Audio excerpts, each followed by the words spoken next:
I want to make a short review of this dash cam right here. This is G500H from the 360 Smart Life Amazon seller.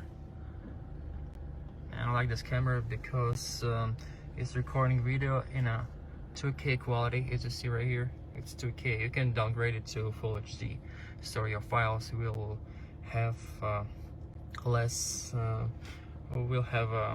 data in storage.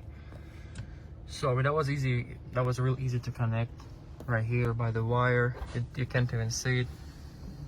It goes right here with the USB connector. That was real easy.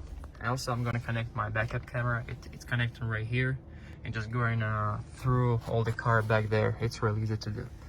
So I mean, quality is great, recording is good. It's a great application. I just downloaded it. I connected with the Wi-Fi and I can see all the videos from my phone. I like it. I can save video anytime, and there's a special folder for the emergency video. Like if there was some shake or something happened, you're stopped, too fast or something, it's gonna be saved to another folder, and it's not gonna be deleted. It's gonna stay there forever until you delete it yourself. So it's very convenient. So yeah, I like this camera. I'm gonna put my 5-star review on it. Suggest you to buy this one if you're looking for a good camera.